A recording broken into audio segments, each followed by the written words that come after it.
welcome to the latest episode of Cinematary. We have just got back from Toronto, and this is our 2025 TIFF recap. And I'm here with Andrew Swafford, Grace Winburn, Michael O'Malley. I didn't even say my name. Everybody knows who I am. Your reputation precedes. the man with the movie podcast. Man with a movie podcast. It was our it was our eighth year of Cinematary at TIFF. It was a really special TIFF year because it was the 50th anniversary of the festival. They were bringing out all the stops. I think it was a really good experience, but also was an extremely special. Tifty, nifty tifty. Tifty, yeah. Yeah, Grace invented that. I'm not gonna give it to the commercial. But it was also a special TIFF because all four of us were able to go for the first time. Hey. So to lead us off, Michael, how was your TIFF experience? I had a lot of fun. I had never been there before, obviously, and I credit you guys that I didn't have a befuddling experience, but rather enjoyed myself and figured out what to do. Because I will say, I wasn't expecting the interface learning curve. Like I had to kind of figure out what a press and industry screening was versus a public versus those sorts of things. I had to know the locations of the theaters, which is not actually that big of a deal, but is helpful to just be able to ask someone that question who's next to you rather than to have to figure it out by navigating websites and stuff. And so it's a lot easier than it was when Andrew and I went for the first year, where they had theaters in different parts of Toronto. It was they were really yeah. That was really nice that it was just whatever those 9 blocks or whatever that was for the festival. You also were navigating without a smartphone too. Yeah, that is true. I did it with the help of my notebook, which I have right here. I printed out all my very important schedules. This man has the full schedule of everything TIFF is going. Yeah, it's true, because I did not know how often I would be with internet access, and so I printed it all out, and it did come in handy. Got his MapQuest. It was the equivalent of MapQuest directions. I will say I got back to the airport without any MapQuest directions. So nice. It's a win. Amazing. I'm trying to think. Well, the other thing we could talk about is that this year, for the first time, Criterion brought their mobile Criterion closet. If you're watching this on YouTube, you see Grace's hat. Michael joined us for part of our stay in the line, but I held the line for a couple hours. You held the line, but we held it down. What was it, Andrew? You started at 9:30 that morning. 9. We had to stand in line for approaching 8 hours. Yeah, Oh we started at 9 and we got into the closet at 5 o'clock. Yeah, and I've been making a few of us were able to leave the line to go watch a Wavelengths avant-garde screening. That was a nice little break from the line experience. Doing that line did mean missing some movies, which the really sad one for me was missing the Park Chan-wook movie, which Michael, I left the line to see that movie. A cinema purist, he went to go experience the cinema. It was my first year at TIFF. Yeah. But yeah, I mean, to me, it was the line was extremely long. At some point, you kind of get to a point in the line where you're just is this worth it anymore? We've been here for so long. But I have to commend the Criterion folks. They were they were bringing you snacks. They were playing games. They were very engaged. Also very accurate about how long the line would take. They told us about 5 when it was 11:30, and they're like, you guys are probably not going to get in until 5. We were like, no way. There's no way. They've got it down to a science. Yeah. But yeah, Grace, what was your experience like with the Criterion? It was overwhelming. It did get to a point where I was like, I can't believe I'm still waiting this long. And like I was saying, I've been making people guess how long we wait in line because I can't say it. But if they guess and they get it right, then I'll tell them, hey, you nailed it. Because I guess there's part of me that's like, wow, I can't believe I waited that long. But then it's like, I also can't believe we waited that long. But it was a long run for a short slide. We only had 3 minutes in there. And the organization system of the closet is confounding. So By the way that they fine described number. it to us, there's no real actual organization system. Well, there is. I mean, it's institutional, but the way that they had organized the closet is that at whatever point, whatever film was put into the collection, that's its number. So, but there's no like, these are numbers, whatever through whatever. You just kind of have to know what your number is, and then they'll sort of direct you there. But to their credit, they gave us a handout. They gave us the handout, which is helpful.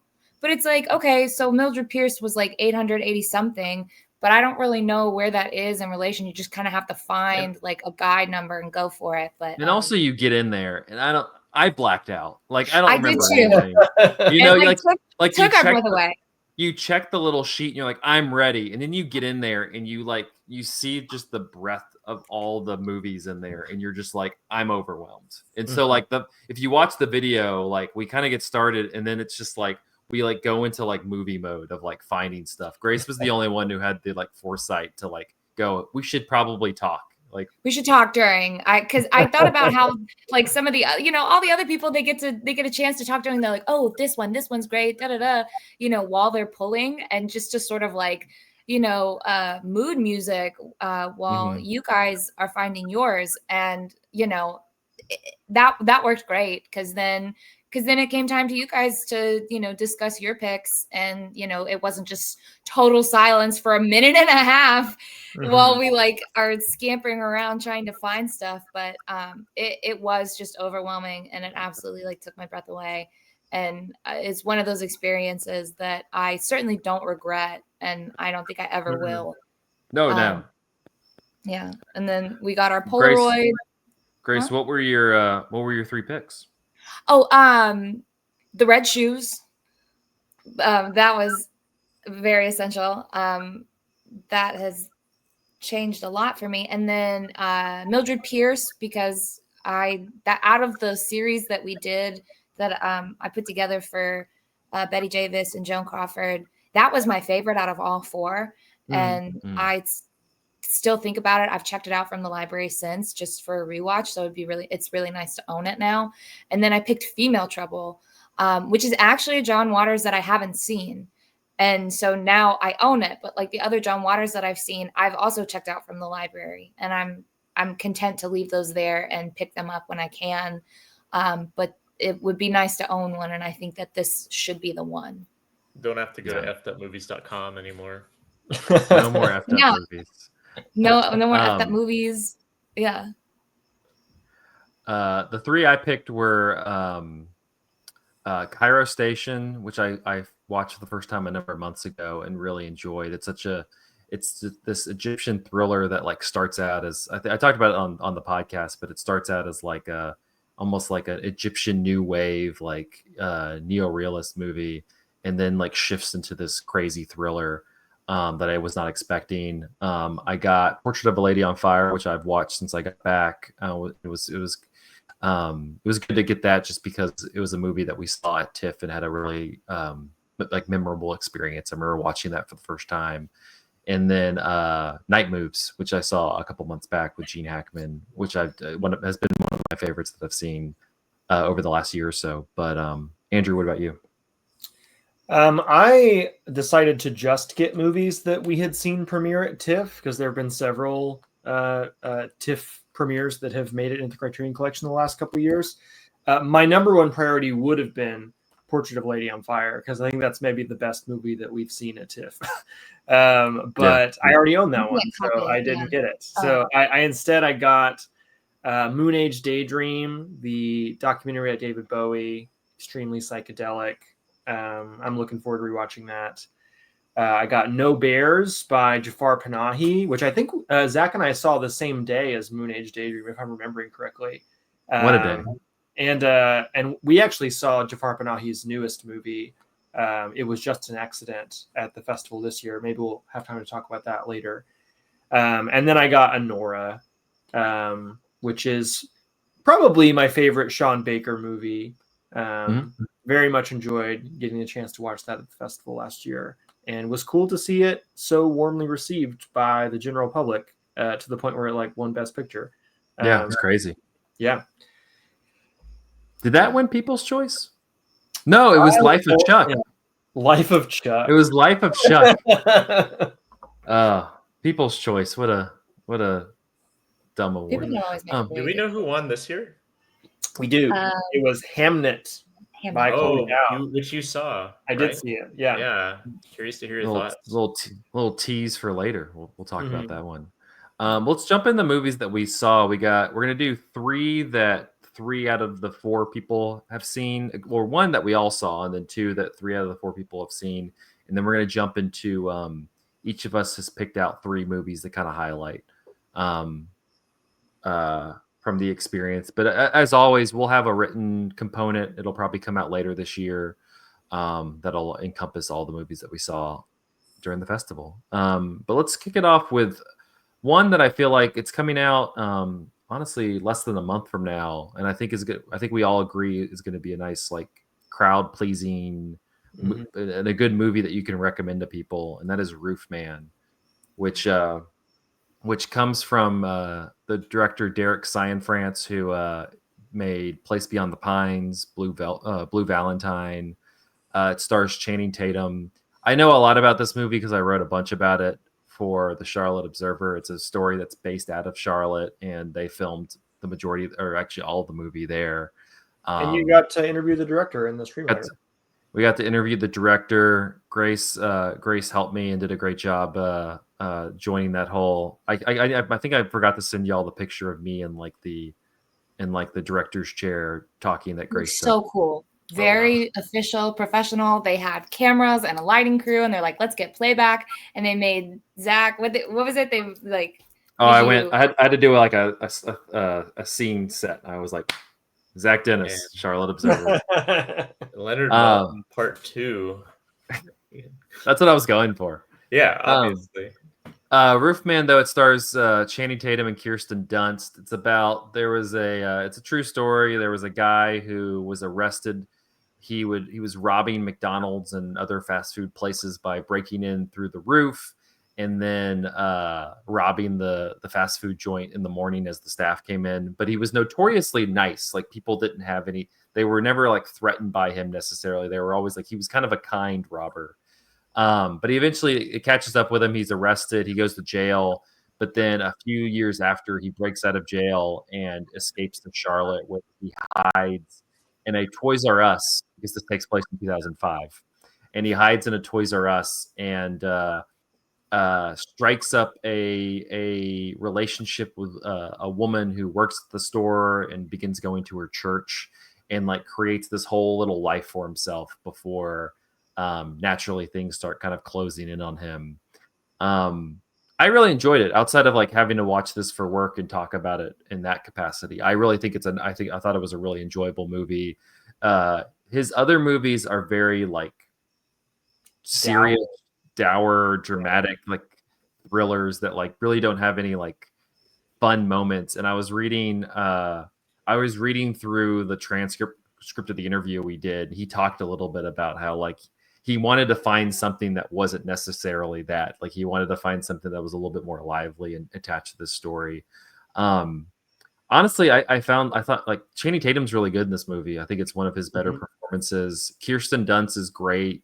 I mean, she's just, I said it to y'all after the movie, like, she's just a movie star. She gives a great movie star performance. Is really stellar in this, but not a showy performance at all. Not a showy performance. Really understated. Like, you really feel like Kirsten Dunst is just this middle-aged Southern lady, you know? Yeah. And it's a movie that, even though you're like, but he's robbing people and holding people at gunpoint, it's very enjoyable. It's very funny. It's very light. I think you kind of get sucked into the story and this character. But yeah, I'll leave it up to somebody to speak up. But what did y'all think of Roofman? I thought it was great. It's like almost a family film. I think that there's probably too much language and sexual content for it to actually be a family film, but that was kind of the tone that I felt like it struck. Kind of. But like you said, really, really crowd pleasing, very genuinely funny. Channing Tatum is able to bring his physicality to the screen in a way that he kind of always does, but here in a little bit more of a lighthearted way than we've seen him in the past. Like, I love all the scenes of him just like dancing around the Toys R Us after hours, like wearing inner tubes and shit like that. And I think it's really interesting as like a mid 2000s period piece. I wrote down all the period signifiers that I saw. So which I know include Toys R Us Blockbuster Video and Blockbuster. What else? The is in there? second green M&M standee. The let's see, what are some other ones that I saw? Windows XP is in there. Yeah, Windows XP shows up. Some of the toys were throwbacks as well. The phones. The phones, Definitely like cell phones. Motorola razors and stuff like that. Yeah. So it was cool like interesting to see all that like artifacts coming back. And one thing that I did not think about until afterwards in reading Grace's review is that it's like a Southern story too. Yeah. And like I guess that just didn't register to me at all, because this is just like, this looks like a town that I've lived in. You know, it doesn't strike me as unusual at all. But I think that for some people, it will be like quote unquote local color, right? It was like deeply Southern. Like there were aspects of it that I picked up on. Like, well, to me, I would say like for the Dillards, the like church as community and family. But also what is really striking is watching a poor, you know, lower income person selling their body to the military. So he has a past as, you know, being special forces, but he sold his body to the military to like get out of, you know, whatever sort of lower income situation he was in, to still find himself in that. So I'm always sympathetic to see that, because that is just what the reality is for a lot of people in the South. And so I'm so sympathetic to someone that has to resort to something like theft, like robbery, while still maintaining like he tries very hard to maintain like decency and you know, kindness, because, you know, we're all just victims of this, and this is the best that he thinks that he could do. So it all felt uniquely Southern, and the writer and the director in their conversation, in their interview with Zach, the writer, especially Kurt Gunn, he's a fellow Memphian actually, and I got to speak to him about that. But the kind things that he was saying about the South and about the people that make up the community in which Roofman takes place is deeply Southern, and he speaks on it and writes about it with such kindness that you know, they're not the butt of the joke because they're from the South. You know, like they are, you know, kind, multifaceted people who are trying to make a life for themselves and for their families. And he affords them all the dignity that, you know, we do, or we would experience in our own daily lives.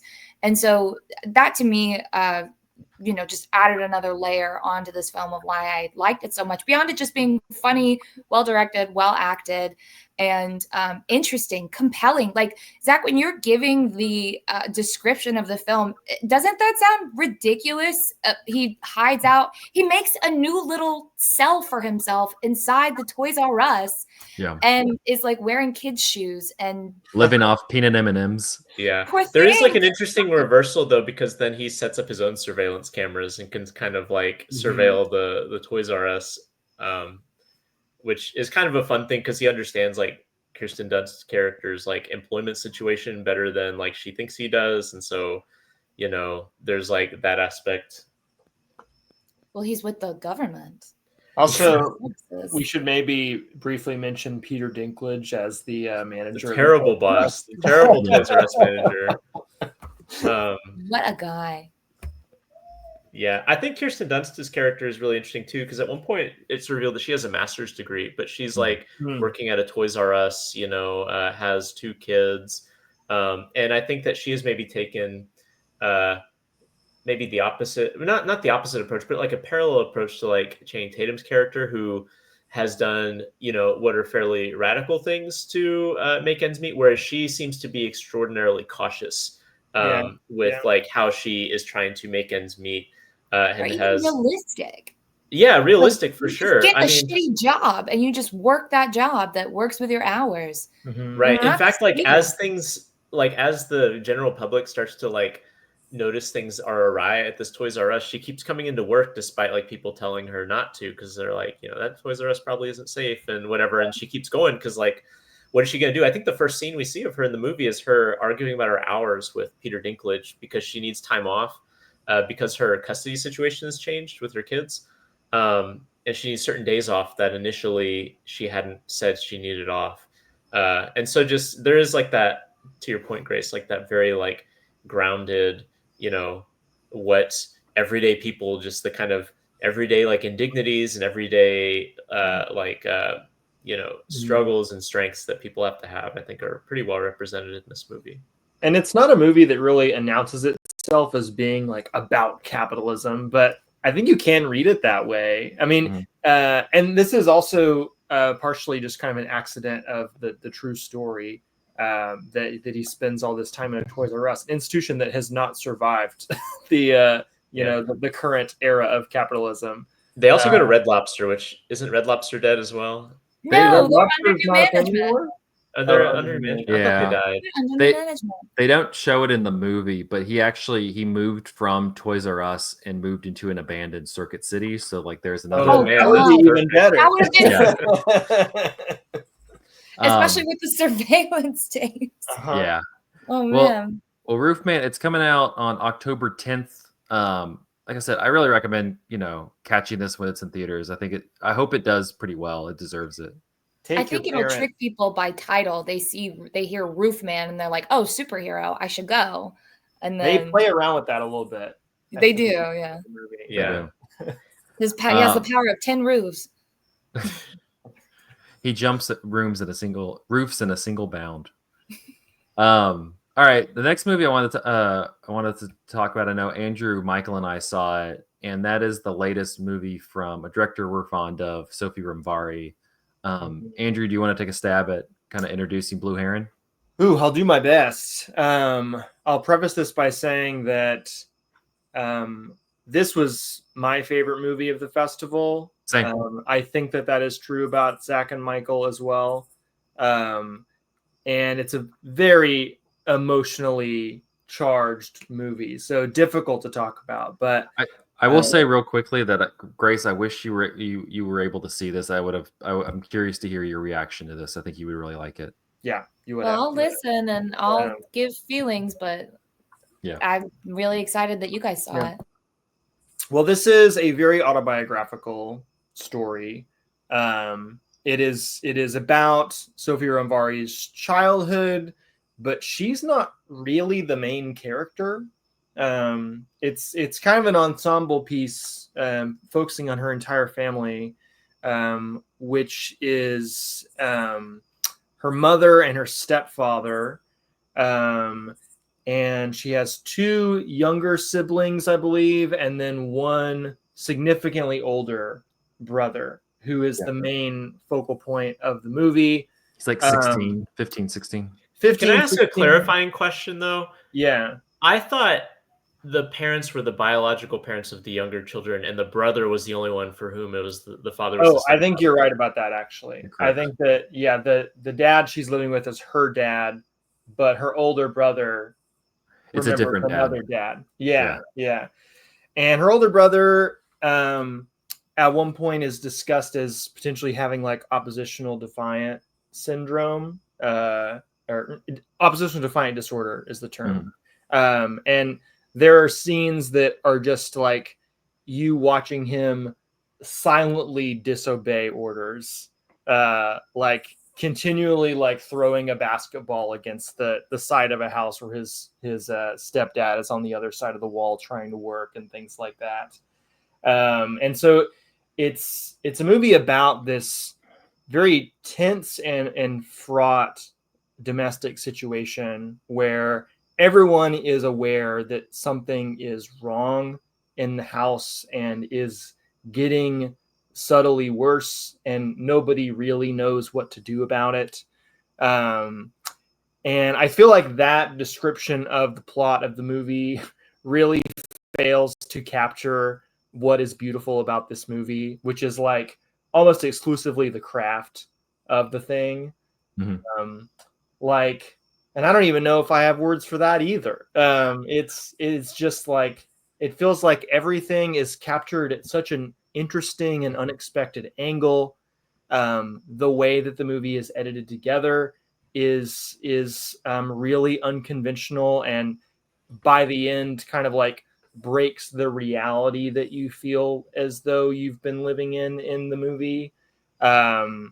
She has like a really broad range of cinematic influences she's pulling from here. She did a little Q&A with Letterboxd where she listed out some of her influences, and they include things Amazing like influences. the Tree of Life and AI, and Celine and Julie go boating and stuff like that. They all kind of make sense by the end of the movie, because you showed me that list. I was like, what kind of movie am I in for? And then Right.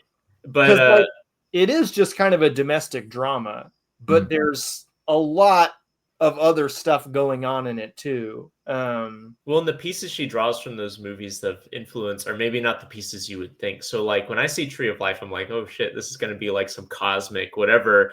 But what she's pulling from are the scenes with Brad Pitt and the children in Tree of Life. Like it seems to be like the big touchstone. And that, like that movie, has this like, by framing these scenes through the perspective of a young child, like kind of finds something very beautiful and unusual about things that otherwise might be, kind of fall into maybe cliche or archetype in another movie.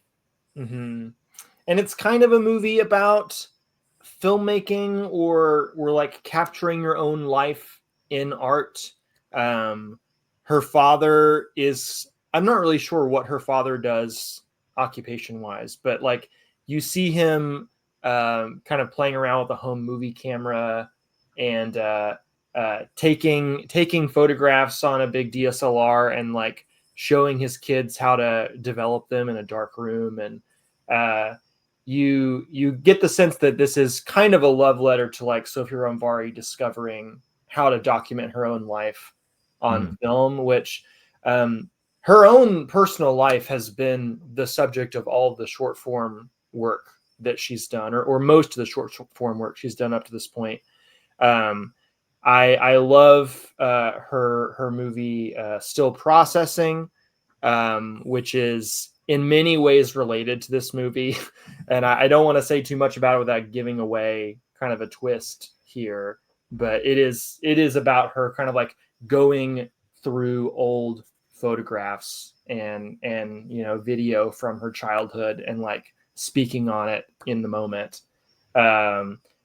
She also has a great short called Pumpkin Movie, which is set during Halloween, and it's about her like carving a pumpkin while she's on the phone with a friend of hers, and they both kind of end up talking about their experiences with like sexual harassment and sexual assault.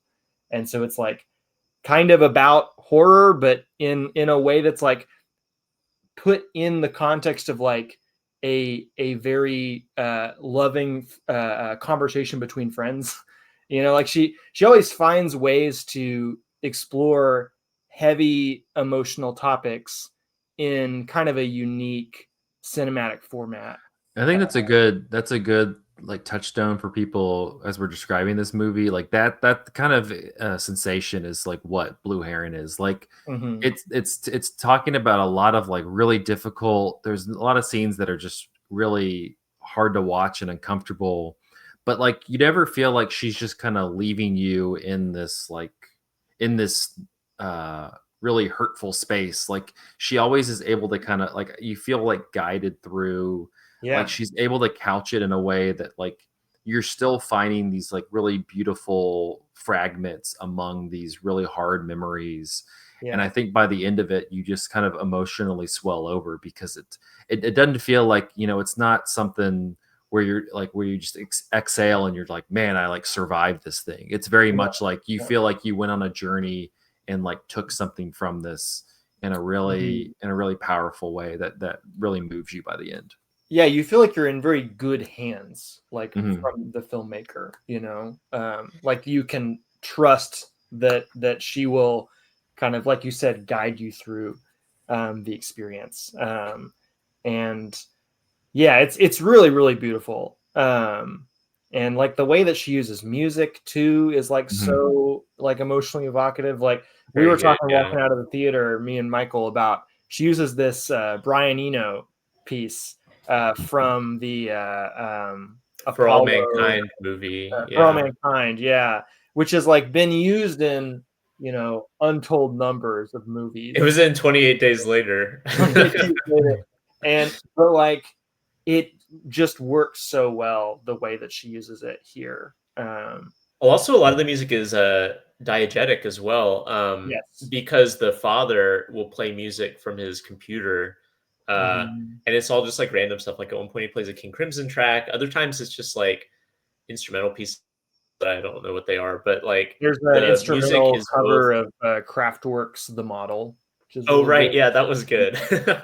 But yeah, like impeccable taste from the dad. That like, so it's like another one of these elements of the movie that is almost like memories bleeding over into the film craft itself, which just, I don't know, as emotionally difficult as this movie can be, like it doesn't feel like a gauntlet. It feels very it just feels like very genuine and wrestling with stuff in a way that's not, I don't know, like this is not a movie I dislike, but if you think about like the Roofman directors like Blue Valentine, like that is a movie that sits you down and is like, we're gonna watch this relationship disintegrate and you're gonna have to sit in it. Yeah. Right. And this movie doesn't feel like a challenge like that. Like it feels just like a genuine like engagement with like what like this director's life was like, which I didn't know anything about this director before I watched the movie. So like credit to you guys for putting it on my radar.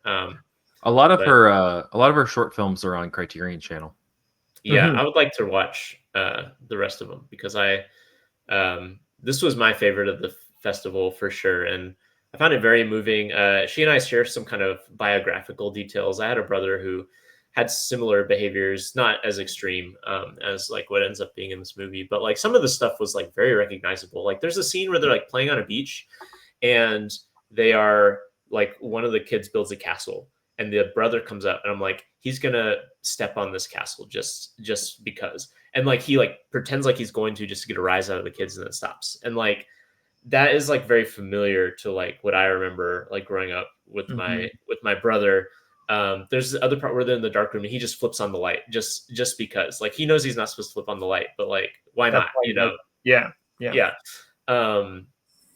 And so like, there was that element of the movie as well, where I felt like these were experiences that I somewhat shared, which given like the way that the movie goes later on, where, you have like what we alluded to earlier, like there's a kind of collapse in the reality of the movie. Like it had an extra layer for me because it felt like there were elements of myself in the movie. So there was like not just a collapse among the time and characters in the movie, but like a collapse between like whatever distance you have as a viewer and the screen. So I loved it. It was very good. Yeah. Feel free to fact check me, but I don't think this has a distributor yet. Man, it better. It really needs one. Yeah. Even if it's just a movie or Criterion or something to get on this. Yeah. Yeah. I really hope that somebody picks this up because it's a really beautiful film. I voted for this for the People's Choice Award, but the people didn't listen. I didn't vote. I didn't know how to vote. I don't know. This is my first TIFF. Come on, y'all. Throw away your votes. I also didn't vote. Michael, I'm going to leave you with, I don't know if this is a good thing or a bad thing, but I'm leaving you with the challenge of introducing Surratt. Oh, God. Okay, so this is another movie that Zach, Andrew, and I saw. This was my first movie I saw at the festival. It is hell of a wake up. Hell of a wake up. So Andrew has seen other movies by this director before, and I got to look up the director's name. I'm sorry. But while I'm looking Oliver Laxe, I don't know how to say his name, but Laxe is the last name. Yeah. So anyway, the way that Andrew had described this director's other films was that it was like slow cinema, very kind of meditative and like patient filmmaking. And so I went into it thinking this is going to be a rewarding film that I have to just be patient with. And there is an extent to which that is true. The opening maybe 20 to 30 minutes are you're in the desert. at an unspecified time and maybe the future in which there's World War III brewing, but you barely get any details about that. It's just you're in the Moroccan desert, and there's this group of people who just throw raves. People come out to the desert to be part of these raves, and so a father comes to these raves saying he's lost his daughter. His daughter's run away. Do you guys know if she came here? Because it seems like she might have. And that kind of kicks off the plot. But for a long chunk of the beginning of the movie, you were just kind of inhabiting the world of these little pop-up raves. And so you have this almost like nomadic, kind of anarchist, like commune sort of situation where like people are sharing everything. It's very disorganized, but also kind of liberatory, and occasionally like law enforcement comes and like breaks it up or whatever. And you're just kind of patiently sitting with like, we're just, a fly on the wall of this very interesting setting. And I was thinking, yeah, this seems like what Andrew was saying. This guy's movies are like, and then this movie takes a striking turn in a direction that I did not see coming. And I will not spoil, because I do think that the surprise is like part of like what makes this movie special. But suffice to say, it is not meditative and slow and patient the rest of the movie. It becomes gripping the seat to like hold the rest of the movie because of the danger and the just the shock of things that are happening. Movies that I will throw out without context, but that seem to definitely be invoked in this in variety of ways, but maybe not the ways you would think. Like the Wages of Fear or Sorcerer, like definitely get involved, and maybe even Mad Max, like some of the Mad Max movies. Yeah. But still in a way that doesn't feel like, as much as I've said it's like, wow, this movie has swerved, it doesn't feel like we're suddenly jumped into a George Miller movie. It does still feel like the same sort of approach to the movie. It's just that it is now an approach that is witnessing events that are of such a like horrific and upsetting scale that like the approach kind of transforms, despite the filmmaking maybe not like being, actually radically different. I don't know. This was very good, and not at all what I expected it to be. Mm-hmm. Yeah, it's honestly, it's a really tough movie to like have an extensive conversation about without like being like, hey, we got to just break the spoiler warning here. But it's one that it's definitely an experience. When I saw it at a public screening. I gotta say, the director looked like he would fit immediately in with the nomadic EDM rave people. Yeah. And I was like 2 rows from the front. And if you've experienced this movie, that was a hell of a place to be, because I was just like, it was like a fever dream, like trying to like read the captions and like see what was going on. Stuff happens. There are also some very startling noises. There are startling noises that really got me because I was very close to the screen. Yeah. It's this is definitely the one that I think this year, when it comes out, it'll be like, have you seen Surat? And we'll have a bit of like a cult following to it just based on that. And isn't it being distributed by Neon? It's distributed by Neon, so it'll come out for sure, and I think we'll get a relatively wide release. Mm-hmm. Yeah, I don't have too much to add beyond what you guys have already said about it, but to give a little bit more context on the director, I've seen 2 of his films. I watched him kind of as homework in the lead up to the festival. Mimosas and Fire Will Come. And both of those movies are, like Michael said, like very meditative, very slow. They're about people either like wandering for extended periods of time or just kind of waiting and not having a lot going on in their lives. Mimosas is about like this kind of caravan of Sherpas that are making their way through this like very treacherous mountain pass, and trying to carry a body that has that dies very shortly into the journey. And there's not a lot of plot in that. It is just like one like gorgeous / incredibly dangerous landscape after another. But it ends up in a place that is that, you know, a classic Paul Schrader like transcendental style. It feels like there's like a religious element to the movie. And then Fire Will Come is about a guy who just got out of prison for arson.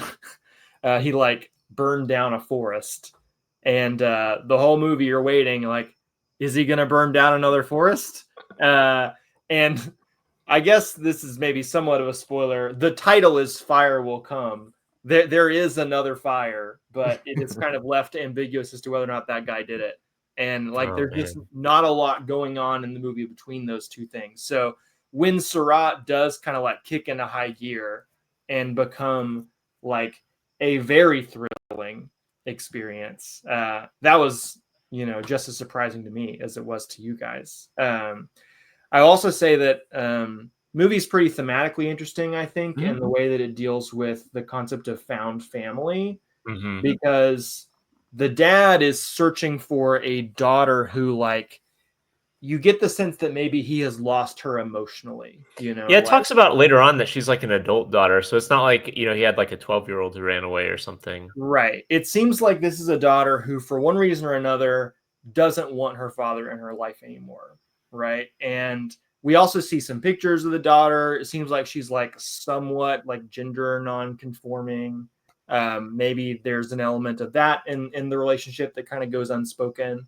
But he's like kind of insisting to the point of like putting his own life on the line. To like, no, I'm going to find my daughter. I'm going to like strong arm her into having a relationship with me again. And in doing so, he kind of finds a little bit of found family in these ravers that he's kind of making his way through the desert with. And you can kind of see his son start to take a liking to them before he's really ready to. And you kind of see this hint that maybe he's, you know, if the story were to go differently in the way that it goes, he might end up losing his son too, because he's so insistent upon, this is what a child of mine is going to behave like.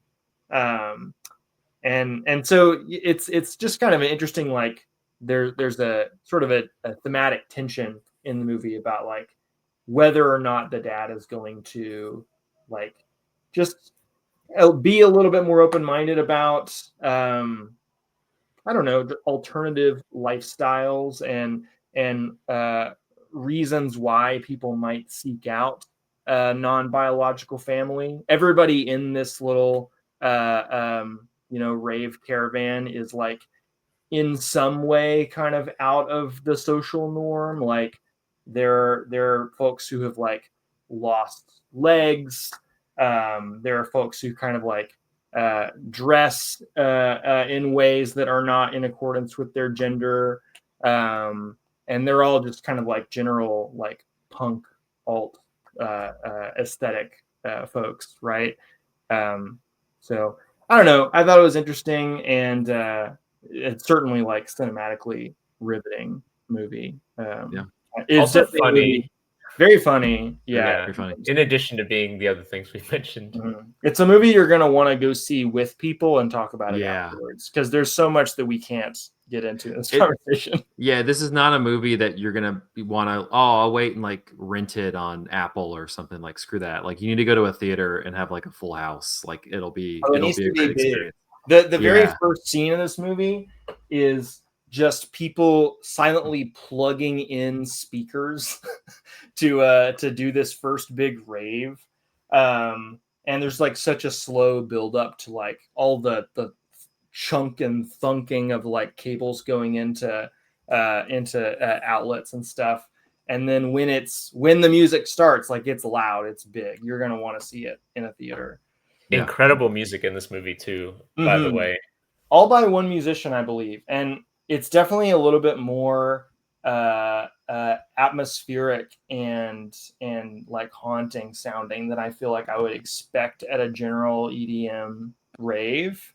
I don't know. Have you been to a rave during World War III in the Moroccan desert? That's true. Maybe that's what people are wanting in that situation.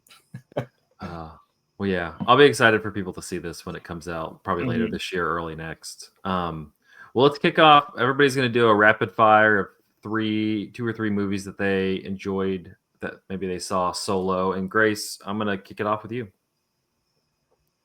Absolutely. First, I really want to start with my best of the fest, which was The Mysterious Gaze of the Flamingo. This was a directorial debut by Diego Cespedes. I don't believe that I'm pronouncing that correctly, but that is my best. For a directorial debut to have such a unique vision behind the camera is inspiring.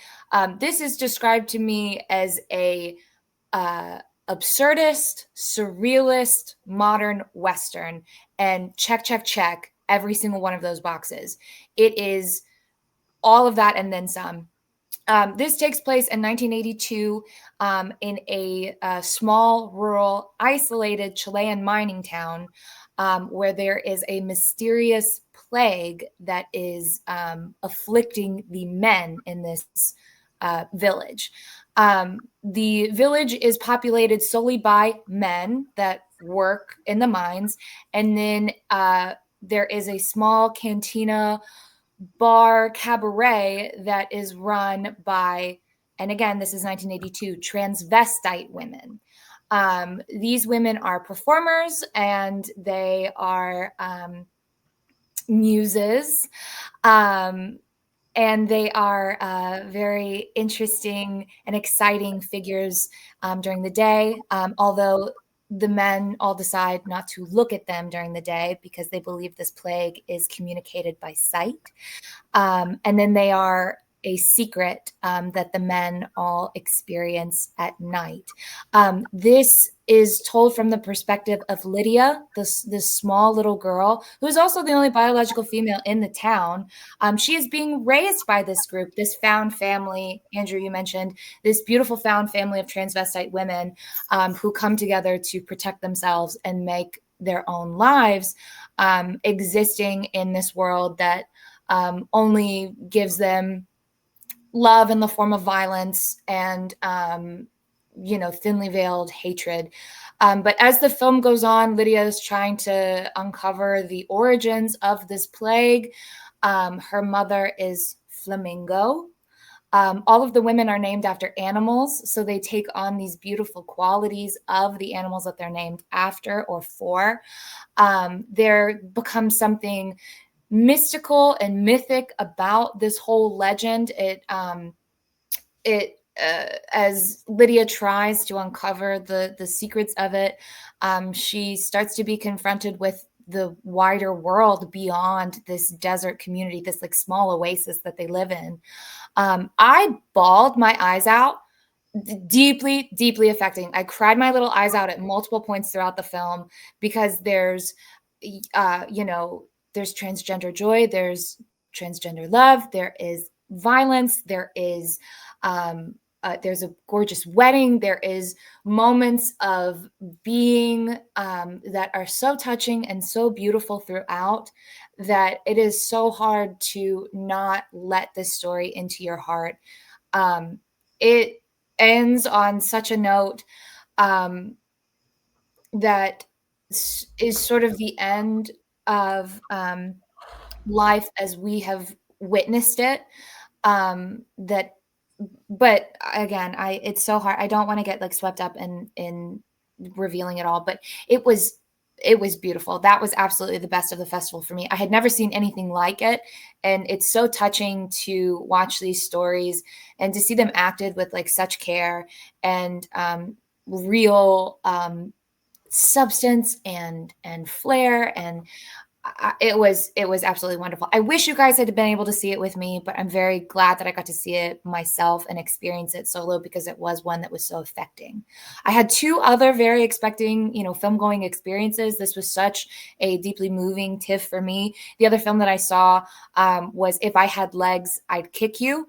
That's with Rose Byrne. Conan O'Brien. Ivy Walk and ASAP Rocky, like kind of all over the place. ASAP Rocky is phenomenal. He has acting chops. Not only is he just a beautiful face, of course, something to look at, but he is really likable in such an easygoing way and is extremely funny with like a real sense of comedic timing. Rose Byrne is acting her ass off in this. She is a mother who is taking care of her daughter. She is married, but it seems as though her husband travels a lot for work. What it is he does is a little unclear until the end. But she is raising her daughter, who has seemingly gone through some sort of traumatic medical event, and there is a lot of burden of care placed on the mother.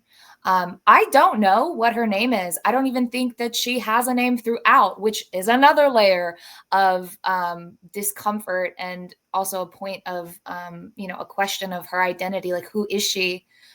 She's mom, she's mother, she's honey. She's a caregiver that is lacking in every sense of the word. Dealing with this guilt of this feeling of responsibility. Like, it's my fault that my child is sick. I am her mother. I am supposed to know what's going on, and I am supposed to have all of the answers for caring for my child. So it starts to like whip up in this frenzy, and things become so overwhelming. Her house is literally, her home is like collapsing in on itself. Her body is starting to fail her. She's starting to become stressed and overworked and alone. And you get the sense that she just wants to let go of her responsibilities. She smokes marijuana and she drinks copious amounts as sort of like her release or like a coping mechanism from having to care for this small child and feeling like, is this what my life will be like until? And watching it, I kind of got this feeling. I was like, if this is what it's like to be a mother, I like never want to have kids. It made me want to DIE. It was so affecting and so funny in the most bizarre ways. Like, Conan O'Brien is not funny in this. He almost gets on there and like dares you not to laugh at him because of how against himself he plays, and he plays so well. He's a funny man, but he plays this very serious, almost sort of like a desirable figure for the mother, for Rose Byrne, in a way. I love that for him. Love it for him, but it's in a way that he's present and he's there in her life, not for any other reason. That he is experiencing these aches and pains that she's going through, and he sees it in her, and that is desirable to her. Someone that is sharing in this hellscape that is my life with me, but won't offer me help in the way that I need. But this is one that has been kind of floating around for a while, and I don't know when it'll get a release date. I was going to say A24. A24 picked it up. It says October 10th.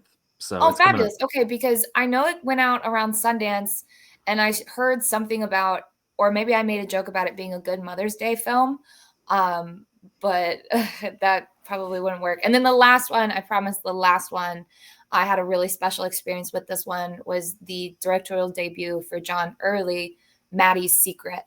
I got to do the press line for this, which I believe was at Cinematary's first press line at TIFF. Yeah. So major milestone for us. We made it to the press line. We made it to the big leagues. We got to interview directors and actors. And I have all of the recordings for that. I can hand that over to Zach and maybe we can do something with it, but I'd love to write about it. This follows Maddie, a young girl who is a burgeoning food content creator for the Gourmaybe Content Kitchen that is operated and directed by, the kitchen is directed by Connor O'Malley's character. So shout out Connor O'Malley, shout out John Early, shout out our personal friend Connor O'Malley. Shout out to she made Connor O'Malley laugh for Cinematary. I did on Probably the Cemetery's best behalf. interaction Cemetery is going to have is I got to meet all of the actors and John, and I got to share wonderful, insightful conversation with John, the actors and executive producers of the film. So Maddie is a burgeoning food content creator who is thrust into the spotlight and is there to share her love and passion for food. But as things start to ramp up for her and her career starts to take off, a difficult trauma response from her past starts to come forward. Maddie has suffered with an eating disorder. So now there's this tension within her of succumbing to the disorder while trying to navigate a more positive relationship with food given her career. It's an extremely triggering experience for Maddie as she tries to find her way to wellness while hiding this secret within her. And from what I have gathered and from what I spoke to John about, is that he was deeply inspired by food content creators on Instagram, on TikTok, the sort of sexuality and sensuality of food. It's a very like sensuous experience eating and preparing food as well. But he's also deeply inspired by John Waters' after school specials, like educational television, because the film certainly has a message and it does not skimp or skip out on addressing the topic head on. She suffers from binge eating. And that is all explored with like a real and with like a genuine medical lens. And this is a comedy where no one is the butt of the joke. Things are just naturally funny. You have Connor O'Malley, you have Kate Bolant, you have Vanessa Bayer, you have Eric Rothhill. You have these incredible and interesting and unique comedic voices, queer comedic voices as well. This is also a very deeply queer film. And John plays Maddie as a woman. And it's not drag, it's not a joke, and it is like the least exciting or like controversial aspect of the film.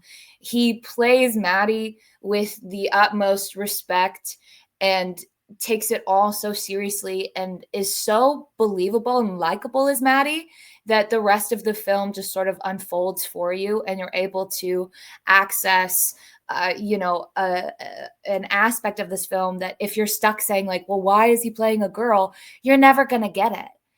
That is so beyond the point. He approaches it with the same sort of dignity that like any other actress would approach the role with. But he is Maddie and Maddie is he. And I was so inspired by everybody's overwhelming response of, I did this because I did it for John. They all just trusted in his vision and in his ability in such a way that they were all so singularly dedicated to his vision, and they deliver something so special. I think that this is also going to be like elevated to like Drop Dead Gorgeous, Party Girl, like to that sort of cult sort of status. This is going to be at sleepovers. This is going to be at house parties. This is like queer cinema that is where is it in like mainstream? So wonderful. When this comes out, go see it and see it again and again and again. See it with your friends. It is endlessly quotable. It is hysterical with vivid colors and gorgeous, gorgeous lighting. Everyone top to bottom. This was phenomenal. Yeah, I was just looking. This is another one I don't think has caught on for distribution yet. It will, if I have anything to say about it.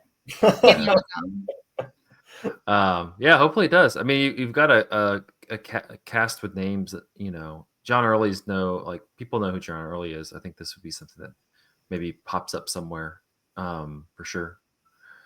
Andrew, did you want to go talk about yours? Sure, yeah. I'm going to talk about two that I saw on my own, both of which I was feeling kind of negative about walking out of the theater.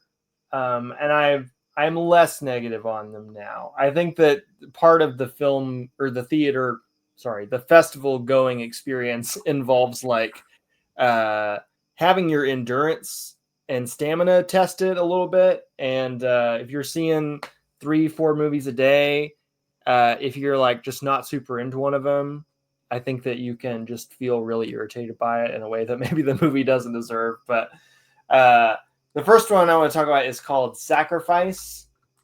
This is by Romain Gavras. I've not seen anything else by him, but he is a French director. He directed the Justice concert film Across the Universe, which I've yet to see, but I love Justice, so I need to watch that at some point.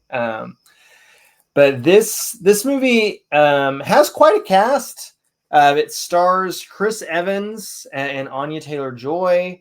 It also has roles from Vincent Cassel, John Malkovich, Selma Hayek, Young Lean is in this movie, and Charlie XCX is in this movie for one scene. And that was my main reason going to see it. Charlie XCX had like at least 3 movies playing at the festival, and we were not able to see the one that she starred in, but she has a small role here. She does do a song. She's also playing a pop star, performing a song at like a Hollywood gala event. But the basic premise here is Chris Evans is this celebrity who is kind of in hot water with the public at the moment. He has had some sort of big like public meltdown that was captured on camera and circulated on social media. And you get the sense that this is a guy who has like really serious manic depressive episodes. And he is stepping back into the spotlight for the first time since the incident. And he's going to this,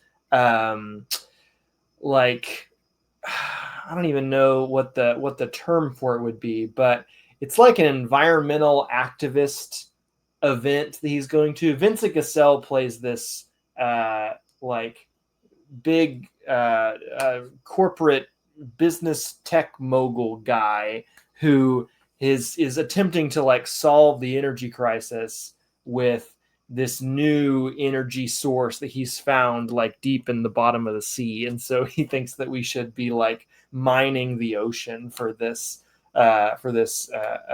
or whatever it is. It doesn't really get fully explained, but they're going to this like fundraiser gala event, but it's just like, you know, all like the most uber wealthy people you could imagine.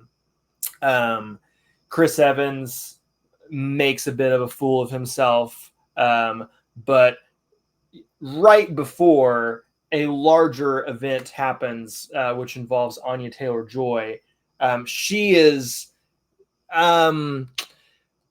what's the term for what she is? I think that the public would call her a terrorist, and they do call her a terrorist. She is part of like this climate extremist group who believe that they are being spoken to by a volcano, and they believe that in order to they believe that the apocalypse is coming, the volcano is going to erupt, and it's going to cause like widespread extinction, unless they throw a sacrifice or a couple of sacrifices into the volcano. So we have a classic, we gotta throw some human sacrifices into a volcano. Is this like a Stealth Joe versus the Volcano remake? It is not. It is Damn. not a Stealth Joe versus Volcano remake. It is kind of one of these, you know, high profile eat the rich movies that we've seen from the past couple of years, right? Like there was Glass Onion, there was The Menu, also starring Anya Taylor-Joy. There was Triangle of Sadness, and this trend was maybe kicked off by Parasite winning Best Picture in 2020. And so I think that it's easy to be kind of cynical about this movie, and I am still to some extent feeling cynical about it, because like the central metaphor of the movie is not really even a metaphor. It's just like, fighting climate change is going to take real, tangible sacrifice on the part of the uber wealthy, right? Like those are the people who are profiting off of the continued destruction of the environment, right? So like those are the people who are eventually going to, or at least like theoretically going to have to pay in order for us to avert, the ongoing climate apocalypse. So there's like not a ton going on in the movie thematically up to a certain point, but once you get into the third act of this movie and you meet John Malkovich's character, who is like Anya Taylor-Joy's father, it kind of reveals more layers to what's going on. And I don't want to fully get into those because people have not seen this movie yet, and I don't want to spoil it for them. But I do think that it is a little bit more interesting than just, very, very obvious allegory about the political moment of our times. I will also say that this movie has an excellent credits needle drop. They use the song "This Is How We Walk on the Moon" by Arthur Russell, the experimental cello player. And that song has actually reframed how I've thought about the whole movie, as I've just been listening to it over and over since the festival, and thinking about the moment where it gets played. And there's a particular character that you see dancing briefly while the song is playing, and I think that there's another layer of the movie going on with that character that is never foregrounded, but is like maybe another like game behind the game being played here. So maybe a little bit more complex than I initially gave it credit for, but maybe I'm also reading too much into it. I don't know. Chris Evans does give a pretty delightful goofball performance. Enjoyed watching him do his thing. And Anya Taylor-Joy, I think that this is one of the better roles that she's gotten in a while. I think she's a really talented actress who has kind of unfortunately been stuck with a lot of pretty boring roles in recent years. She's great in The Witch. She's great in Queen's Gambit. I know a lot of people liked her in Furiosa. I didn't particularly like that movie. But aside from that, not a lot exciting on the Anya Taylor-Joy front. But in this movie, she is like a real proper weirdo. In ways that are like not even initially apparent. There are layers to how weird Anya Taylor-Joy's character is in this movie, and I very much appreciate that. So yeah, I would imagine, considering all the stars involved, this is going to get a wide-ish release eventually. But I would recommend going and seeing it and deciding for yourself what you think. I'm still not totally sure what I think about it, but it is certainly an interesting movie. I'm trying to see if it has distribution. It doesn't look like it, but I'm sure it gets picked up. Yeah, surely. Anyways, the other movie I wanted to talk about was Hamnet, the new film from Chloe Zhao, who people maybe know from The Rider, Nomadland, which that won Best Picture, right? It did, yeah. Really? Yeah. It was. Forgot that. I think a lot of people memory hold it because wasn't it 2020 or something? It was 2020, yeah. 2020, because that was also, I think, a People's Choice TIFF movie. I remember watching it at the at-home TIFF. It blows my mind. Yeah. And I think that because of the success of that movie, she then got flagged to do Eternals for Marvel, which Nobody remembers that, but I heard was like quite the train wreck, and she has thoroughly stepped out of the Marvel world with this movie. Hamnet is an adaptation of a novel that is itself kind of a fictionalization of the life of Shakespeare and his wife, Anne Hathaway, in particular focusing on the loss of their son, Hamnet, who died of plague when he was very young. And, a lot of Shakespeare scholars speculate that the play Hamlet is inspired by the death of Shakespeare's young son. It doesn't really seem to me like the play bears a lot of resemblance to anything that Shakespeare would have experienced in his life, but we also have so little actual documentation on like the personal details of Shakespeare's life that it's a little hard to say. But Hamlet's a complicated play with a lot going on in it, and I think that it's maybe a little bit reductive to say like it's all him mourning his child, which is kind of how this movie treats it. But this takes place almost entirely in Stratford upon Avon, the like small rural community where Shakespeare grew up and met Anne Hathaway, and it is pretty dingy, pretty dirty.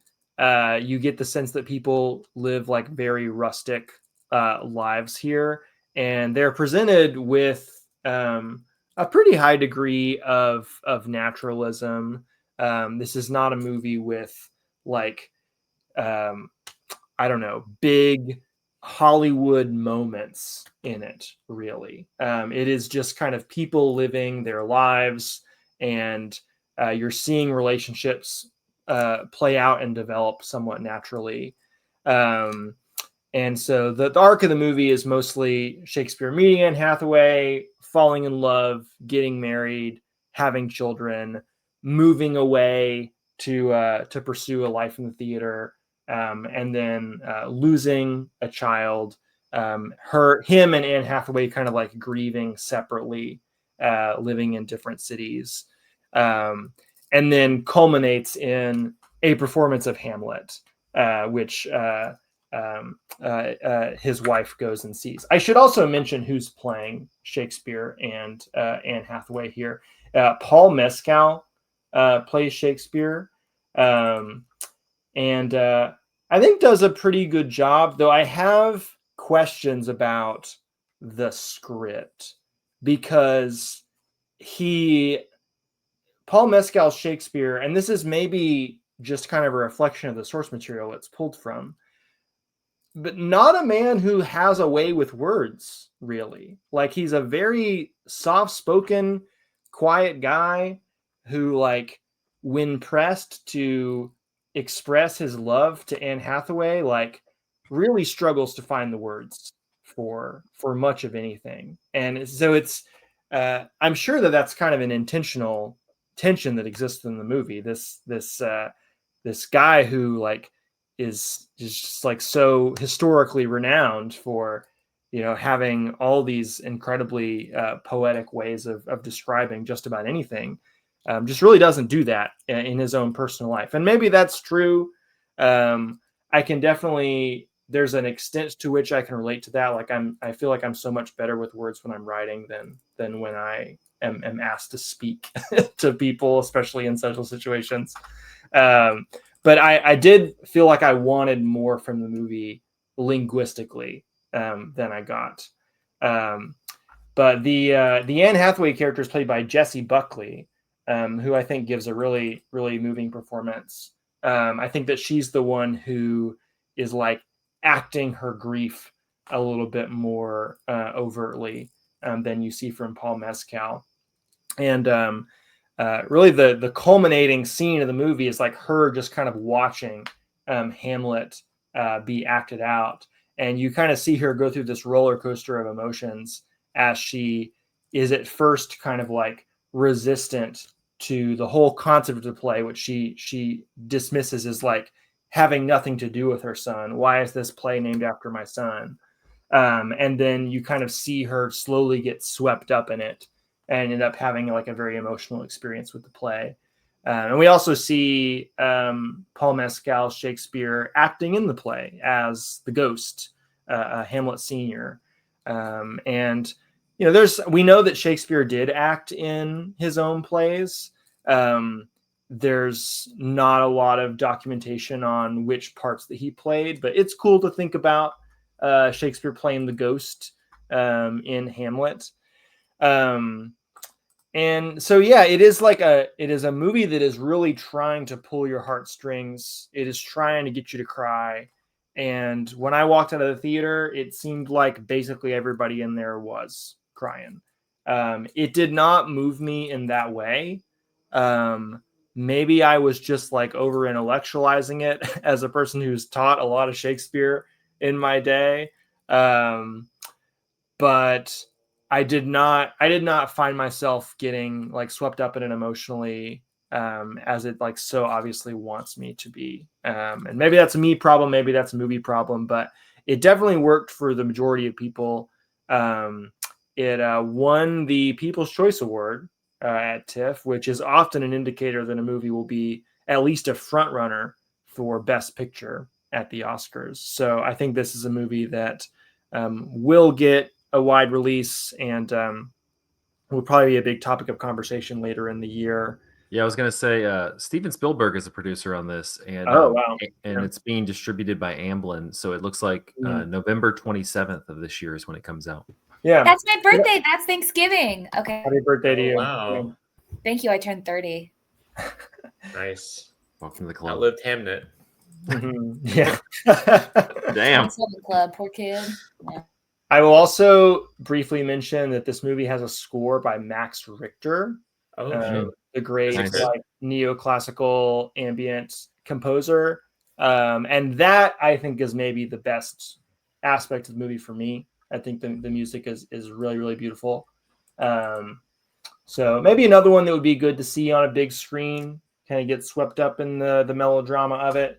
I do wish that there was a little bit more to it plot wise. Like the movie feels a little timid about stepping outside of the like historically established narrative about what we know about Shakespeare, which again is very, very little. We know so little about this guy. And I kind of wish that it just took more creative liberties because it just doesn't feel like there's that much of a story to tell. Like I gave the really quick bullet points of like, here's all the things that happen. And like, it doles those out like very slowly and patiently. And I think that to an extent that's a positive thing because it does allow the emotions of the movie to really be dwelt in. But yeah, I was just kind of like hoping for something more. I'm not totally sure what that is, but again, worked for a lot of people. It's going to play wide, I'm sure. Go see it and make up your own mind. All right, well, continuing on, I'm going to go over my three, and I'm going to start to kind of connect us, Andrew, with a movie that you and I both saw, which was It Was Just an Accident, which is the latest film from acclaimed Iranian director Jafar Panahi. Yeah, great guy. This is one that like it's another movie that it's like I think you can kind of get to a point to describe it, and then you got to cut yourself off because there's so much in like the second and third act of the movie that requires kind of going in cold. But I feel like the stuff that you can kind of get into that's not super spoilery is the movie starts, there's a husband and wife and a child. They're driving on like this rural road. They hit something and they end up they go a little bit farther and they realize that something's wrong with their car. And so they stop off at like a garage, but it's not like a full scale garage. And so the mechanic there is like, I can give you a quick fix, but you're going to need to go to some, another mechanic to finish the job out. And in this garage, there's another man who kind of is insinuated that he owns the place or is like just somebody else who works there. But he, at the time when these people come in, he's on the phone, and he notices the husband who's wandering around the garage and like stops cold in his feet and like has this like very visceral reaction to this man, and ends up following them home and like clocking where he lives. And then the next day, he follows the man to the garage where he's going to drop off his car and kidnaps him. And it's revealed after the kidnapping that the mechanic believes that this guy is the person who years and years before was one of the chief torturers. The mechanic had been picked up by they keep kind of referring to the regime. I assume like the Iranian regime. And he had been picked up for radical activities in their opinion, and had been put in jail and tortured for many years. And this man who he has kidnapped was like the one who really, who was the one that really left a mark on him and a number of other people. But right before he's about to finish this job, he just kind of realizes, am I 100% sure that this guy is the guy who I think he is? And the rest of the movie is him going through various hurdles to find ways to verify whether this is the man who tortured me, who should possibly be put to death.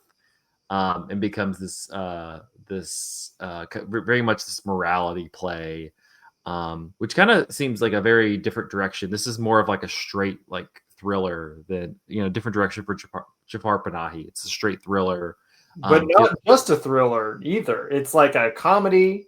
It's very funny.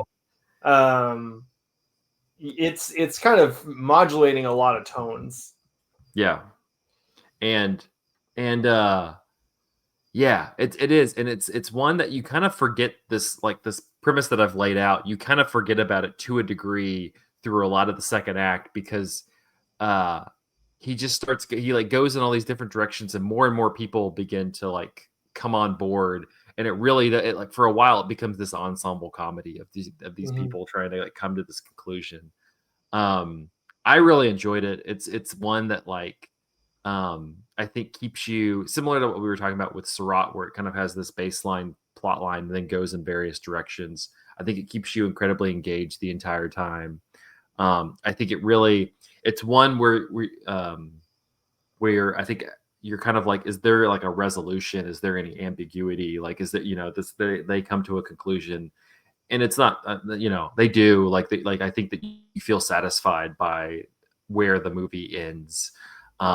But I really enjoyed this. It's one that was also picked up by Neon and is getting a wider release. But Andrew, what did you think of this movie? I thought it was great. I think it's definitely the most conventionally narratively satisfying movie I've seen from Jafar Panahi. Yeah.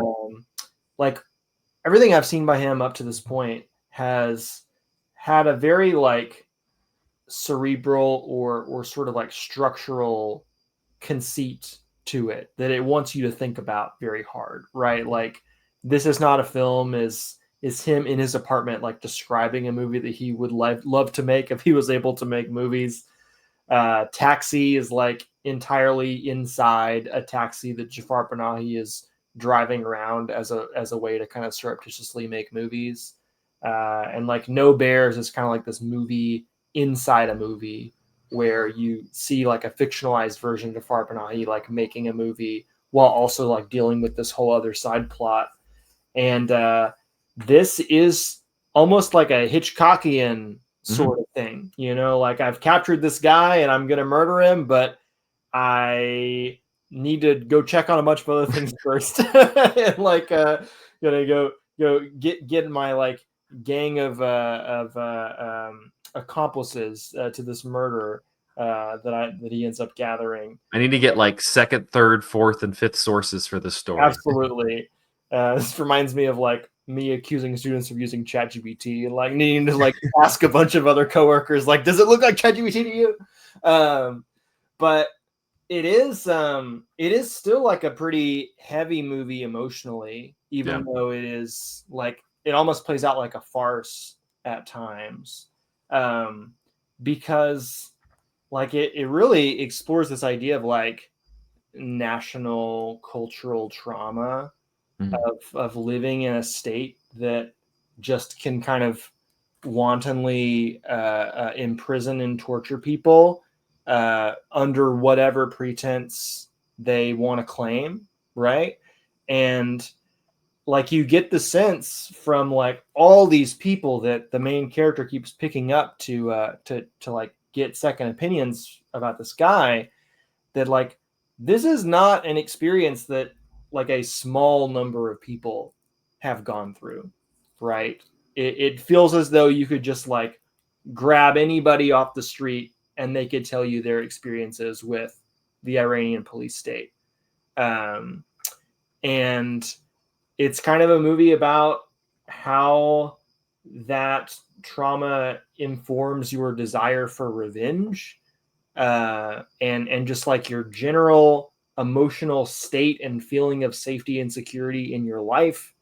But it also kind of, like you said, becomes this morality play. It's very interested in like the idea of justice and whether or not revenge is justice, if it like offers any sort of cathartic reward for the people getting revenge, or if it's just like ultimately kind of counterproductive and makes the people getting revenge just as bad as the people they're taking their revenge out on.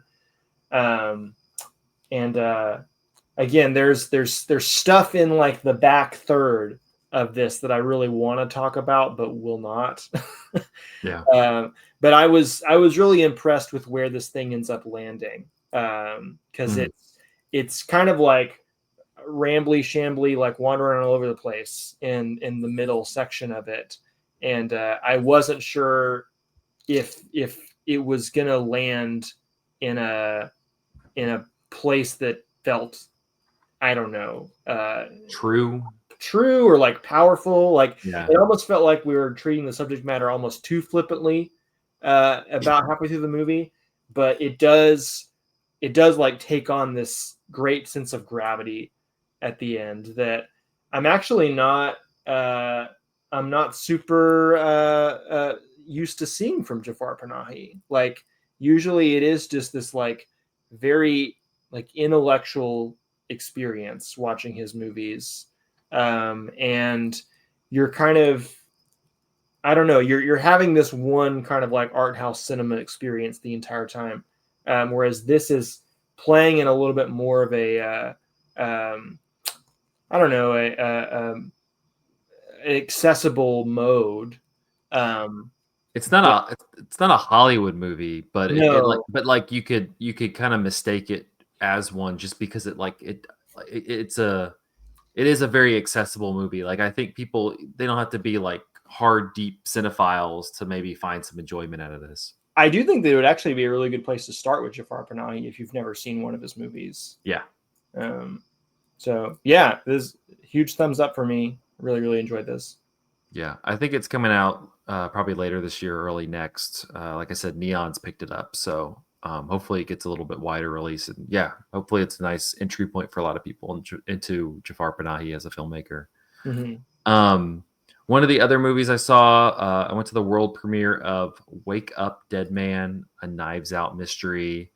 I'm a big fan of this series. I rewatched the first one before going to the festival because I had not seen that in a while. I saw it when it came out at TIFF 2018, 2019. I forgot which year it was. And did you see Glass Onion at TIFF as well? And I saw Glass Onion at TIFF. So I'm 3 for 3 on seeing the Knives Out movies at TIFF, which has been fun. As opposed to Netflix. Yeah, and it's nice to see it in a theater with people. But Wake Up Dead Man, this one, it seems to veer a little bit more towards the mood of the first one movie. The trailers come out, so I think, and it kind of like tells you what happens with the murder, so I feel okay talking a little bit about that. But this time you're in this like upstate New York, this very like kind of gothic spooky autumnal kind of town. And there's this church that's led by Josh Brolin, who is just this very inflammatory, controversial, unwoke preacher who is kind of has like created this cult of personality around him, who follows his every word and has like developed this very close niche group among the people who live in the town, including characters played by Jeremy Renner and Kerry Washington and Andrew Scott and Kaylee Spaney, and a new priest has joined the church, played by Josh O'Connor, who is he's kind of getting sit on his first assignment to join this church, and he's kind of warned that kind of good luck with this. Josh Brolin's character is not somebody who is looked fondly at by the church at the moment, and lo and behold, he gets murdered. But it's during a Good Friday service, and he goes in the side room, and the next thing you know, he's laying on the floor dead with a knife in his back. And so, as it being a Knives Out movie, Benoit Blanc, the Daniel Craig detective, shows up in his best foghorn leghorn Southern accent, and he makes a joke about how Good Friday, actually, this is a pretty bad one. I don't think he does, actually. He missed opportunity. Yeah. Does the body get resurrected 3 days later? Oh, man. I won't say anything. Okay. It's Ryan Johnson was there. He talked a little bit about this one was inspired more by like Edgar Allan Poe stories and things of that nature. So it kind of has, I wouldn't say a darker vibe. It does lean a little bit more into like a spooky horror element than the first one did or the second one did. And it really leans into kind of that, like it's a perfect movie. I think it comes out in theaters around Thanksgiving and then is on Netflix in December. It's a good, I think. It's getting a theatrical release. It's getting a two. Glass Onion did. It was just a very narrow window. It's getting a 2-week run, so it'll be, and it's a good like late fall movie to watch. It's a very autumnal movie. Yeah, I don't know. At this point with the Knives Out movies, I think they all kind of exist to a degree on the same plane to me. Like I find them very entertaining. Ryan Johnson's always a director who can really piece together something that's enjoyable. It's funny. It's scary. The twists and turns, I think, validate each other. It doesn't feel like he's kind of like winging it and trying to come up with something. It continues to be like this. He kind of channels how he's processing the current state of America through it. Mm-hmm. But I feel like he does it in a way that that doesn't feel too forced. But yeah, I don't know. If you've liked the Knives Out movie, I think you'll enjoy this. I don't think it's necessarily gonna. If you hated them both, this is going to be the one to change your mind. I think it's a franchise at this point that kind of it works in the mode that it's been working in. So, yeah, Wake Up Dead Man.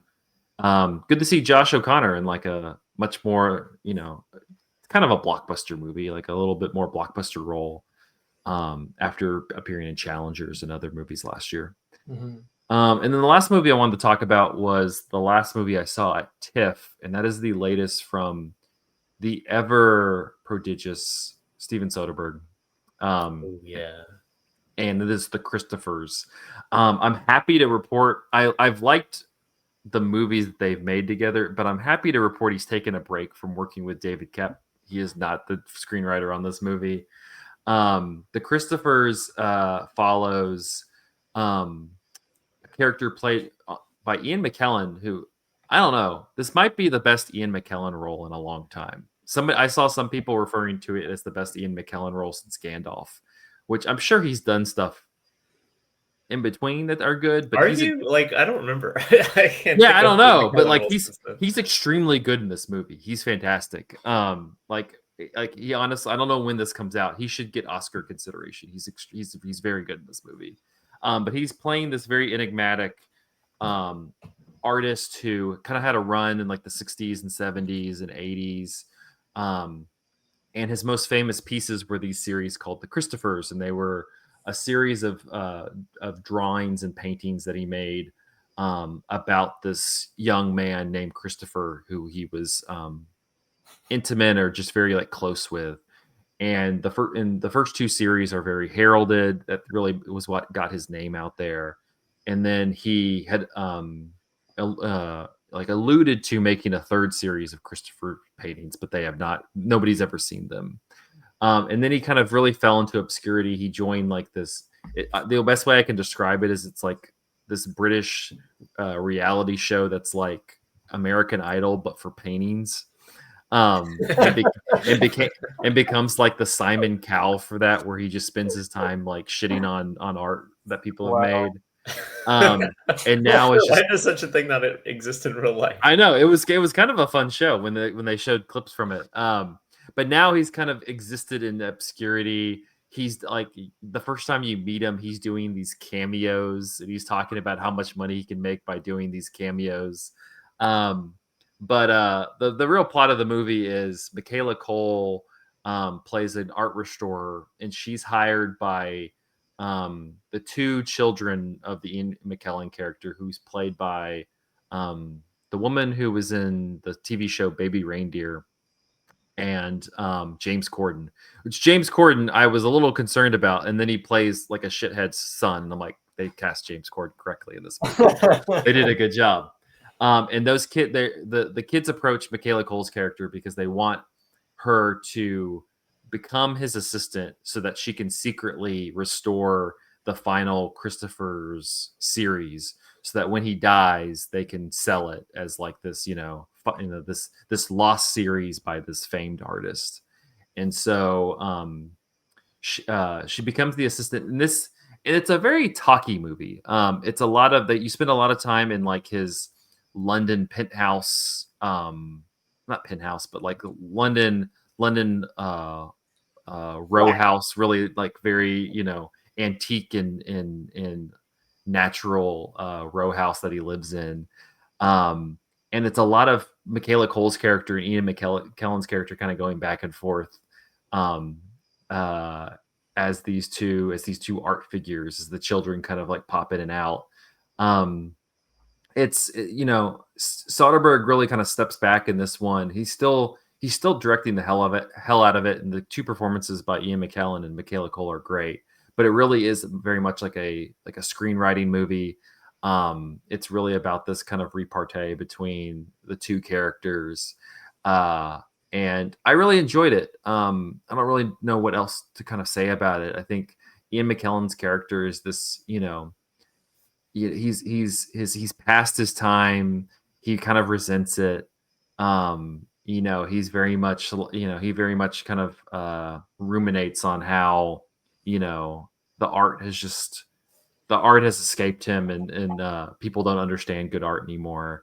And I don't know if you're a fan of him, if you're kind of like me and a Soderbergh fan, it's very much a Soderbergh movie. I feel like for completists, like I don't think this is going to be one where you're like, I'm interested in this guy, I'm going to start with the Christophers.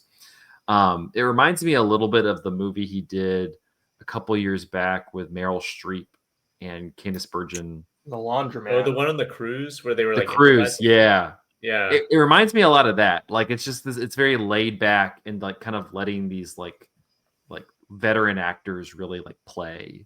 It's funny you mentioned that because I looked up the screenwriter of this movie, and he did No Sudden Move with Soderbergh, which I believe was around the same period as that Meryl Streep one. He also wrote Men in Black and Bill and Ted's Excellent Adventure. So incredible. I looked up what Ian McKellen has been in since Gandalf, and we're really overlooking Cats. Oh my God! How did he gives the best performance in Cats. At one point, he just goes meow, and it's oh God! How could I forget? Yeah, I don't know when this movie is gonna. I don't know if it has a distributor. I don't know when it comes out, but I think it's well worth the time. Especially Ian McKellen is great in it, and yeah, I enjoyed it.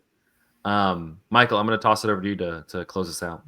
Yeah, well, I'm gonna not quite toss it over, or not quite catch it. We're gonna share the ball for a second because we're talking about Sentimental Value. Zach, Yeah. you and I both saw this movie, which is the most recent movie from the director.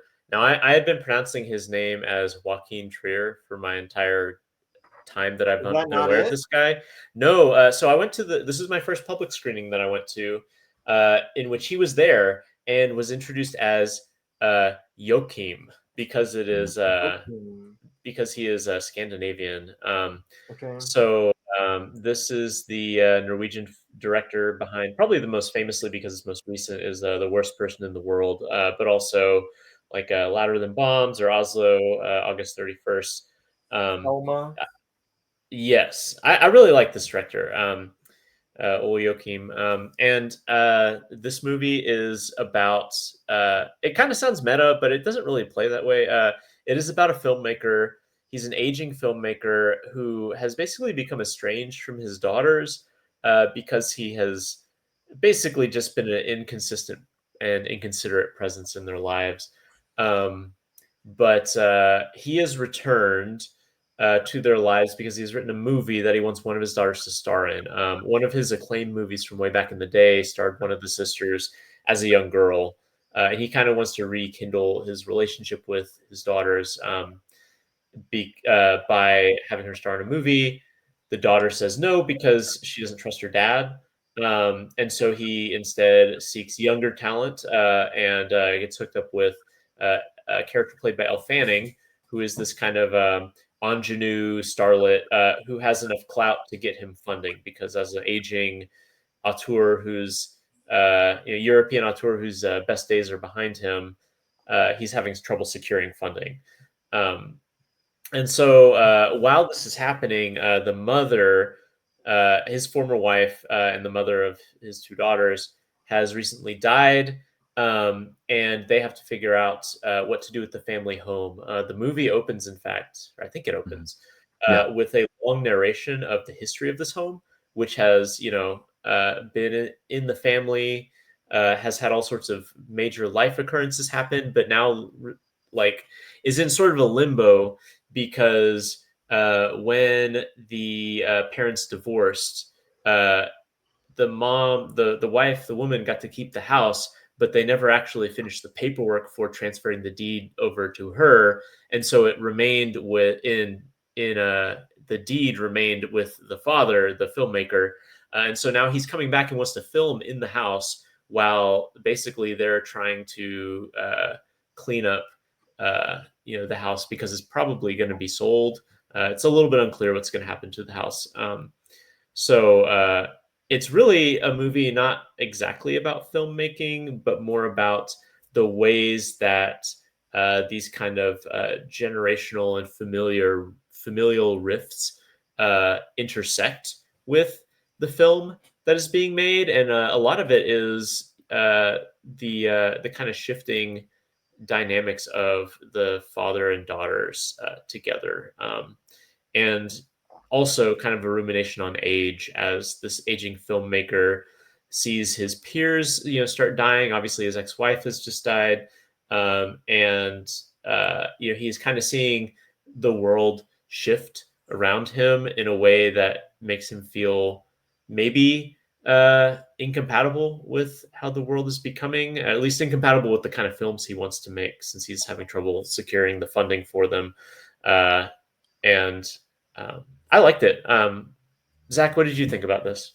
I really enjoyed it as well. I liked Worst Person in the World, but I felt like this was there was much more of like a maturity in this one. I don't mean that to be a downplay to the other movie, but I felt like there's more completeness to the various characters' journeys in this than you get with Worst Person in the World.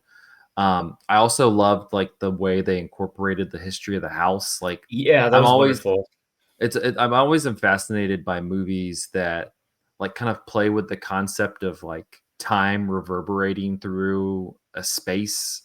Um, and this one, it doesn't do anything necessarily like supernatural with it, but like I think there's a lot of play between like the history of the home and the history in like what it's seen including the most recent history with like the daughters and their father and their life with their mother, and like somewhat bringing a finality to that through the course of the movie.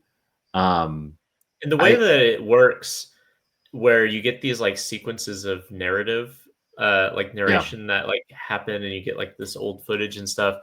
It does kind of remind me a little bit of his other movie, Louder Than Bombs, which indulges in some of that sort of thing as well. But also, if you've ever seen 20th Century Women, that was another thing that I got from this, in the sense of like how that movie at certain times like just refracts time through the, and all of a sudden you're like speeding through time, whereas otherwise, after scenes of relative naturalistic time spent with these characters. And I don't know how to pronounce her name, the older sister in the movie, Renee Renstadt or something Maybe. Like she's wonderful. She's really good in Worst Person in the World. She's exceptional in this as well. I really like what her character, like the journey she takes with her character in this one compared to Worst Person in the World. It's much more like complex and interesting, and I think that she really plays it well. But yeah, I really enjoyed this. This is one that's Neon is distributing as well, and I think is going to kind of set up as like a possible Oscar play. I think it's already been announced as like Norway's submission to the Academy Awards. Yeah, and a really like a actor, Stellan Skarsgård. I don't know if you mentioned plays. Oh, I forget. Yeah, I forgot to mention that he plays the dad, the director. And like he's popped up in so much stuff lately, and it's been he's always a nice presence, but he's like given a lot more to chew on in this movie than he's been given in recent time, and I really liked it. It was good to see him acting. Yeah, it's truly like a complex character in the sense of it's hard to know how to feel about him because one, we never see him act in the most hurtful ways that he has in the past. Like a lot of what we're hearing is watching his daughters react to him with the weight of their history of interactions, and we are not exactly privy to those. But his daughters have been very hurt by him in the past.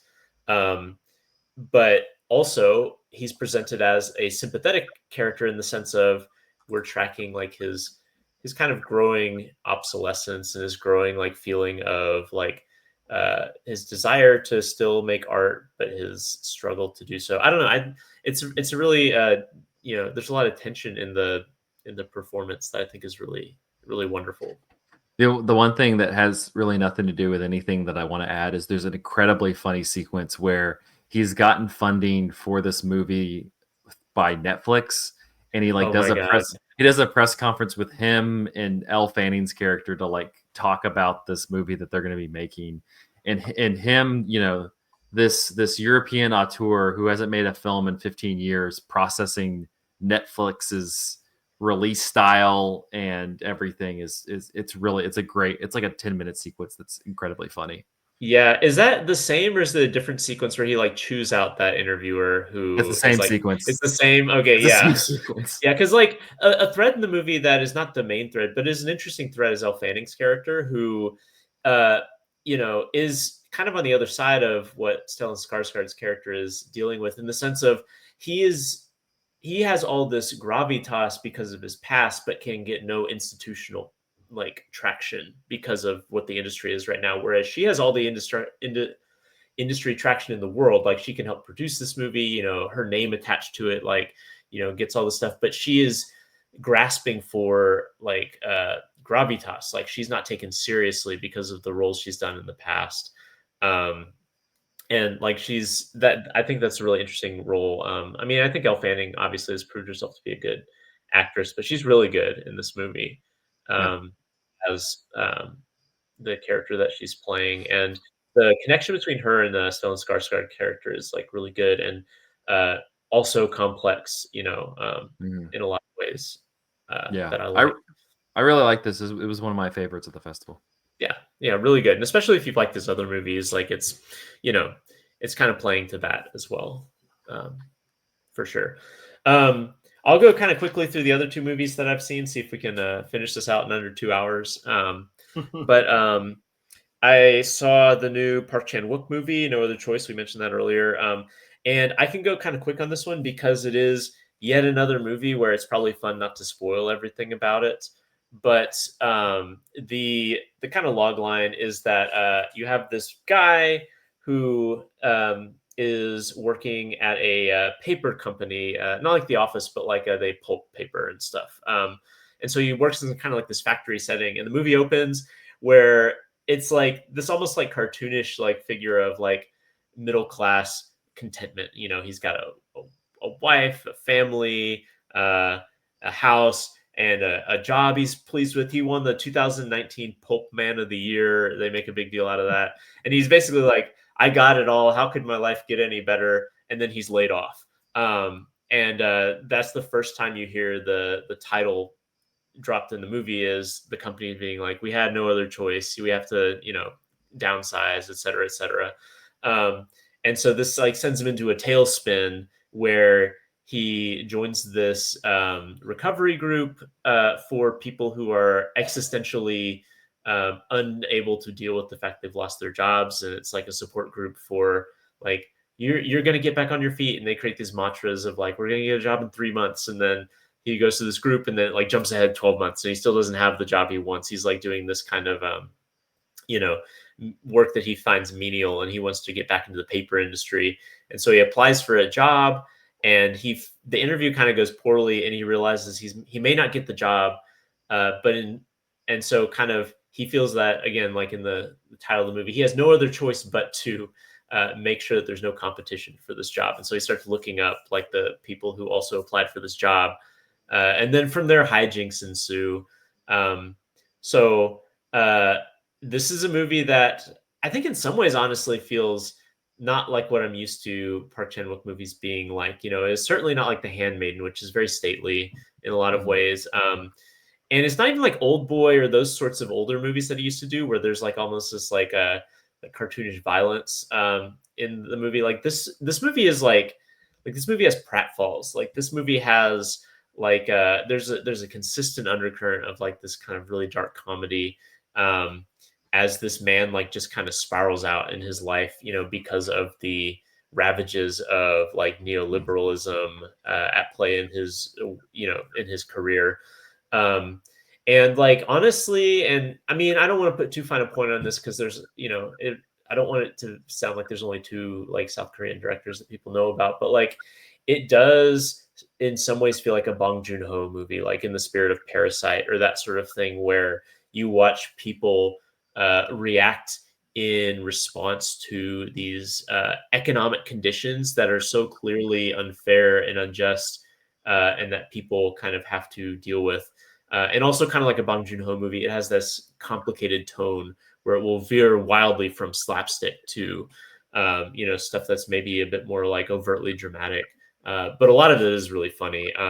When he, first loses his job, they're kind of running through the things that they're going to have to do to save money. And, it's all kind of fairly serious stuff. And then at the end, he mentions that they'll have to cancel Netflix, and the family is horrified that they're going to have to cancel Netflix, and like stuff like that.